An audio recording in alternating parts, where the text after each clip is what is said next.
Pakistan cricket team एक बार फिर से सुर्खियों में। अपने खराब प्रदर्शन के बाद चैंपियंस ट्रॉफी 2025 से भी वो बाहर हो गई है।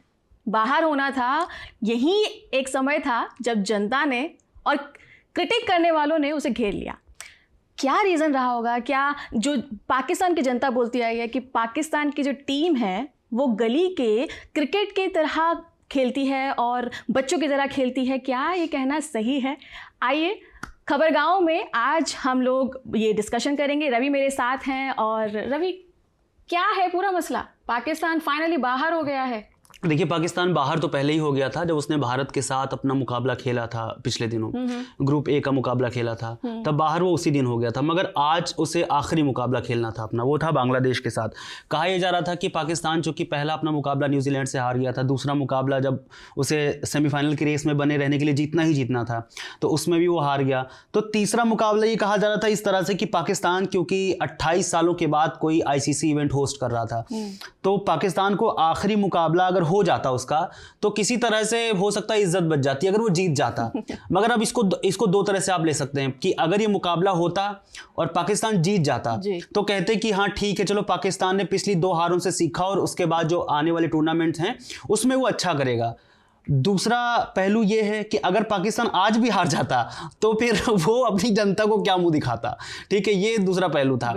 मगर पाकिस्तान का आज मैच नहीं होना ये अपने आप में वहाँ की कंडीशंस पर बड़ा सवाल है कि जब पता था, पिछले दिनों सवाल उठे, एक हमारे भारत के पूर्व बल्लेबाज मोहम्मद कैफ ने भी ये बात उठाई थी वहाँ की पिचेस को लेकर के, वहाँ की व्यवस्थाओं को लेकर के, कि जब पिच गीली होती, चूंकि पिछले दिनों हमने देखा कि जब साउथ अफ्रीका और ऑस्ट्रेलिया का मुकाबला होने वाला था जिसका सभी को इंतजार था, तो वहाँ पर भी बारिश हो गई, वो भी गद्दाफी में था, बारिश हो गई। और जब पिच सुखाने की बात आई तो पिच सुखाने के लिए उन्होंने जिस पट्टी पर पर्टिकुलर खेलते हैं, पूरा मैदान नहीं, सिर्फ पट्टी पर उन्होंने एक मैट डाल दी, एक जो भी तिरपाल उसको बोल लेते हैं हम लोग, वो डाल दिया उन्होंने और उसको बचाया, सिर्फ बाकी मैदान उन्होंने ऐसे ही जाया छोड़ दिया।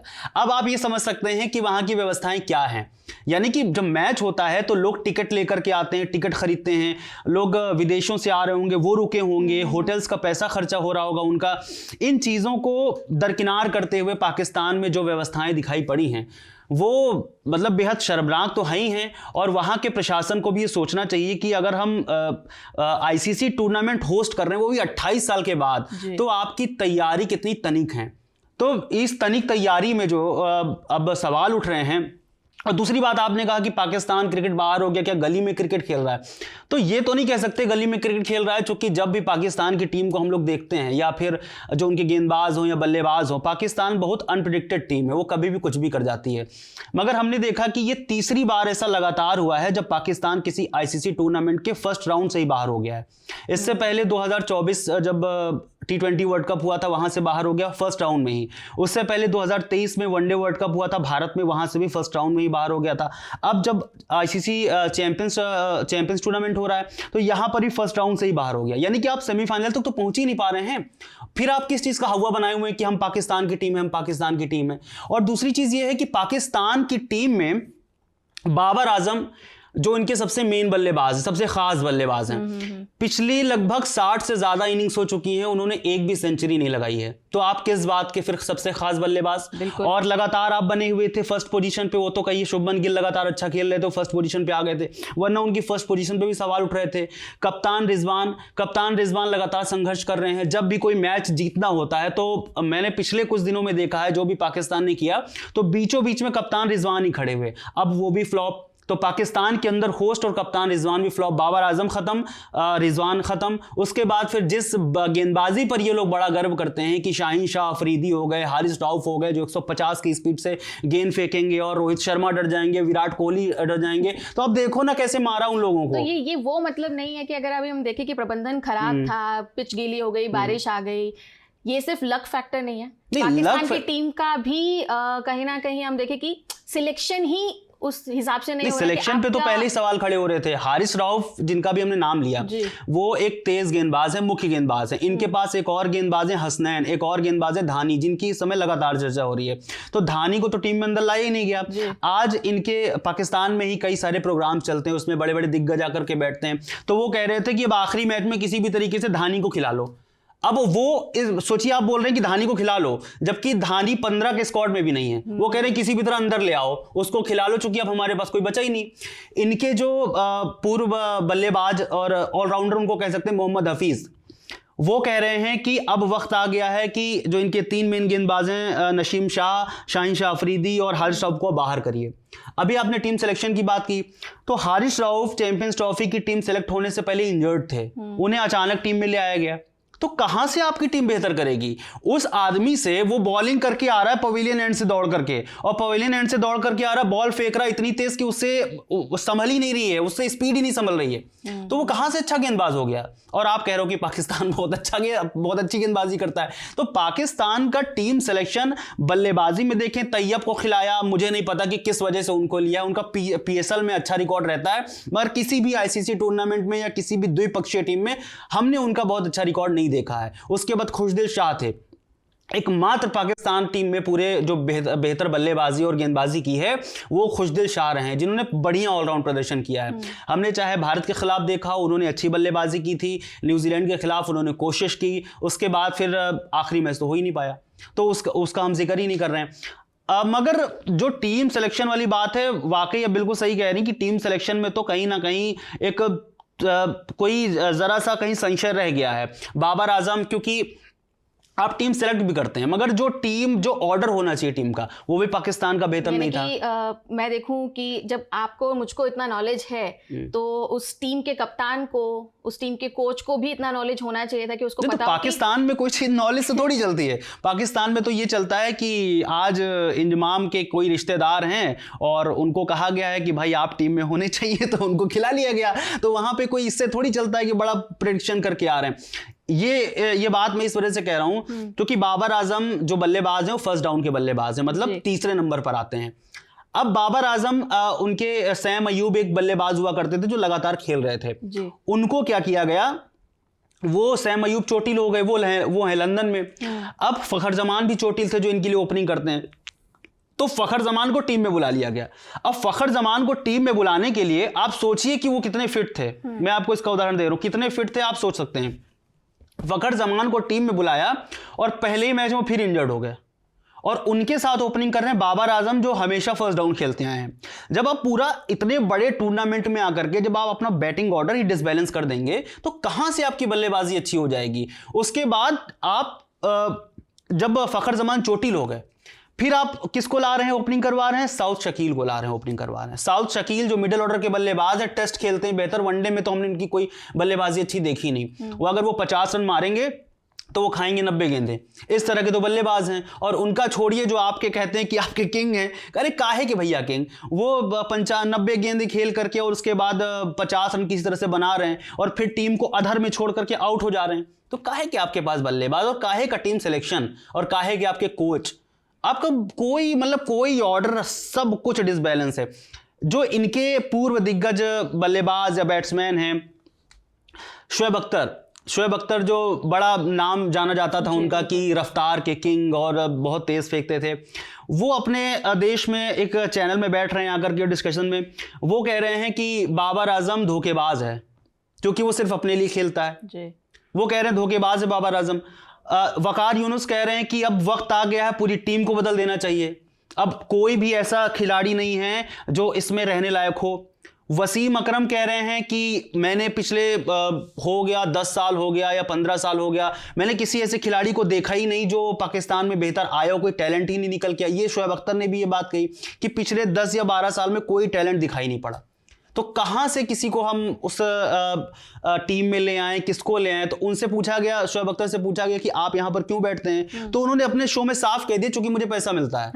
और अपना साफ कह दिया उस आदमी ने कि मुझे पैसा मिलता है, वरना मैं यहां नहीं बैठूंगा।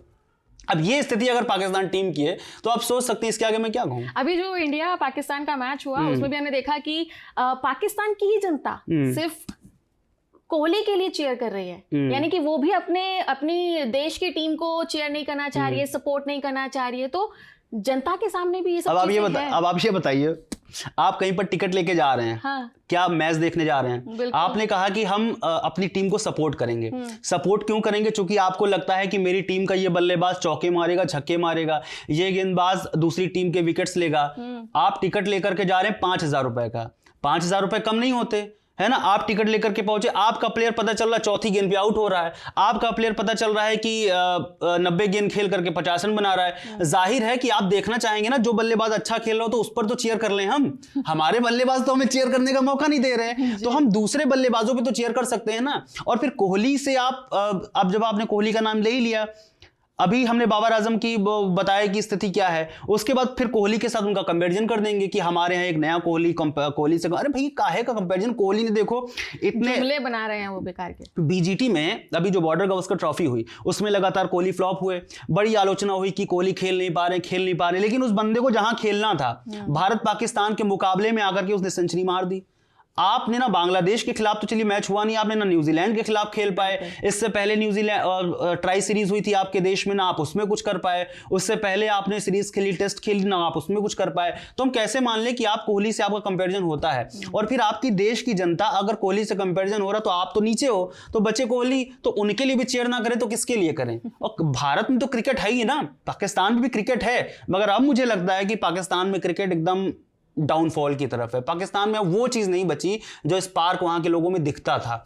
ऑडियंस तो अभी भी चीयर करती है, वो क्या करे, उसके बाद मजबूरी है, क्योंकि बॉर्डर क्रॉस करके इधर तो आ नहीं जाएंगे। तो क्या फ्यूचर क्या लग रहा है कि लाइक जिस तरीके से खराब प्रदर्शन बार बार पाकिस्तान की टीम दे रही है, इतने बड़े बड़े टूर्नामेंट्स हो रहे हैं, पाकिस्तान की टीम का फ्यूचर है, पॉसिबिलिटी है क्या वो कुछ खास चेंजेस करे जिसकी वजह से पाकिस्तान टीम वापस से अपने उस लेवल पर आ सके जिसकी वजह से उसकी जनता उसको सपोर्ट करे? इसका एक एग्जांपल, हमारे देश के एक बड़े पत्रकार हैं, तो वो पाकिस्तान में गए थे और एक शो में बैठे थे, तो उनसे ये बात पूछी गई कि उनसे ये वाली बात पूछी गई कि भारत यहाँ पर क्यों नहीं आ रहा है, यहाँ पर आपको तो कुछ हो नहीं रहा, आप तो सिक्योर हो, तो फिर दूसरे तो भारतीय टीम क्यों नहीं आ रही? तो उन्होंने ये जवाब दिया कि मैं एक इंडिविजुअल हूँ और जब पूरा स्क्वाड आता है तो वो ज़्यादा मतलब टारगेट पर रहता है, उस पर ज़्यादा रिस्क रहता है, तो उन्होंने ये जवाब दिया। उसके बाद फिर इसी से लगी हुई बात उन्होंने पाकिस्तान टीम के लिए कही। उन्होंने कहा कि भारत पाकिस्तान का जब मैं पहले मैच देखता था तो मुझे डर लगता था, मगर अब क्या होता है कि जब दोनों टीमें सामने आती हैं तो मुझे कोई फ़र्क नहीं पड़ता, क्योंकि मुझे पता है कि पाकिस्तान कितना भी अच्छा खेल ले वो भारत के बेकार के बराबर ही होगा। तो कहने का मतलब है कि आप अगर फ्यूचर कहेंगे, तो उन्होंने कहा कि पाकिस्तान टीम जब आई थी तो डरी हुई थी, पाकिस्तान टीम को डरना नहीं चाहिए। एक अभी कुछ दिनों पहले जब ये भारत के साथ मैच हुआ था तो शोएब अख्तर ने एक बयान दिया था, उनके बयान की बड़ी तारीफ करूंगा। उन्होंने अबरार को कहा था, चूंकि अबरार ने शुभमन गिल का विकेट लिया था, उनको बोल्ड मारा था, तो शोएब अख्तर ने कहा कि आप हार सकते हैं आप, लेकिन डरिए तो मत। मगर पाकिस्तान की जो आज की टीम है वो ऐसे खेलती है जैसे लग रहा है सामने वाली टीम से खौफ खा रही हो। तो अगर आप मैदान में जाकर अगर खौफ खाओगे तो आप कहां से बेहतर बल्लेबाज या बेहतर गेंदबाज निकाल पाओगे? और एक और बात इसी में मैं जोड़ता चल रहा हूं, एक खास बात है कि अभी जो एक बात आ रही, शहबाज शरीफ जो पाकिस्तान के प्रधानमंत्री हैं, वो कह रहे हैं कि अब पाकिस्तान की हार का मुद्दा, अब सोचिए यहाँ की क्या सिचुएशन है, मैं बता रहा हूँ, अब जो भी सुन रहा हो समझ ले कि भाई पाकिस्तानी क्या सिचुएशन। शहबाज शरीफ कह रहे हैं ये मुद्दा मैं संसद में उठाऊंगा। अब बताइए, खेल का मुद्दा वो ले जाकर संसद में उठाएंगे। और यही शहबाज शरीफ की बात थी कि शहबाज शरीफ ने कुछ दिनों पहले बात कही थी अपने लड़कों से आकर के, जो क्रिकेटर हैं, उन्होंने कहा था कि तुम किसी से भी जीत जाना, किसी से भी हार जाना, मगर भारत से मत हारना। और यही बात अभी कुछ दिनों पहले शुभमन गिल से पूछी गई, तो शुभमन गिल ने क्या कहा था कि मुझे पाकिस्तान से मैच से कोई मतलब नहीं, मुझे ट्रॉफी से मतलब है, मुझे टूर्नामेंट जीतना है। अब सोचिए वहां के लड़कों में और हमारे यहाँ के लड़कों में कितना फर्क है। उन्हें क्या पड़ी, उन्हें भारत को हराना है, और जब भारत के सामने आते हो तो आप भीगी बिल्ली बन जाते हो। तो जब आप ऐसी मंशा रखेंगे मन में कि आपको सिर्फ एक टीम को हराना है, फिर जब आपके यहाँ होस्ट हो रहा है और उसके बावजूद आप टूर्नामेंट को जीतने की बजाय अगर सोच रहे हो भारत को हराएं, तो फिर कैसे काम चलेगा? और फिर शहबाज शरीफ कह रहे हैं कि हम संसद में मुद्दा उठाएंगे, तो उठाइए जाकर। ये तो खेल में राजनीति का आना किसी तरीके से बनता नहीं है, जो कि ठीक भी नहीं होगा। लेकिन पाकिस्तान में कुछ भी हो सकता है, पाकिस्तान में कुछ भी हो सकता है, पाकिस्तान में कुछ भी हो सकता है। तो पाकिस्तान की राजनीति क्या पाकिस्तान की टीम के ऊपर इस तरीके का प्रेशर बना रही है जिस वजह से उनके परफॉर्मेंस पर असर दिख रहा है, या फिर वो लोग ही नहीं खेलने लायक? मैंने अभी आपको ताजा एग्जांपल बताया कि शहबाज शरीफ ने खुद कहा कि आपको उनसे जीतना है। अब आप सोचिए कि आपके देश का प्रधानमंत्री जा करके किसी से मिलता है, खिलाड़ियों से मिलता है, तो एक तो वो बड़ा अचीवमेंट हो जाता है, और फिर वो एक बहुत बड़ी बात हो जाती है कि उन दोनों के बीच में क्या बात हुई प्लानिंग को लेकर के। जब वो आदमी जाकर के आप सबसे कह रहा है ये बात, तो आप सोचो कि जाहिर से राजनीतिक दबाव तो हो गई।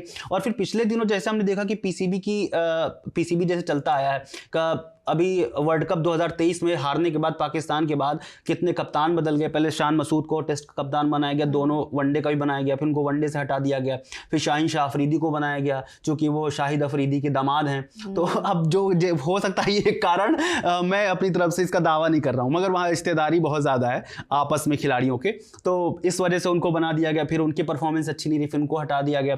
फिर बाबर आजम उससे पहले कप्तानी तय कर लिया था कि अब मैं ले लूँगा, फिर उनको हटा दिया गया। फिर रिजवान आ गए, अब रिजवान की भी परफॉर्मेंस बेहद ख़राब चल रही है। तो पाकिस्तान टीम बहुत ज़्यादा डिसबैलेंस है इस समय। मतलब जो मैं पूर्व जो इनके गेंदबाज या बल्लेबाज हैं, या वकार यूनुस हैं या वसीम अकरम हैं, इनकी बातों से हम लोग सहमत हैं कि पाकिस्तान टीम को बदलने का वक्त आ गया है। इसमें आपको बहुत बड़े चेंजेस करने पड़ेंगे, आपके चाहे कोई भी गेंदबाज हो। आप देख रहे हैं हारिस राउफ को, न वो 2023 के वर्ल्ड कप में, 2024 T20 वर्ल्ड कप में, और ना आप चैंपियंस ट्रॉफी में, उनकी न लाइन न लेंथ कुछ नहीं समझ में आ रही। बस सिर्फ उनके पास स्पीड है, स्पीड लेकर के क्या अचार डालना है आपको, जब आप सामने वाले बल्लेबाज को कोई इंप्रेशन डाल ही नहीं पा रहे हो उस पर, या उसको आउट कर ही नहीं पा रहे हो, बॉल झेला ही नहीं पा रहे हो।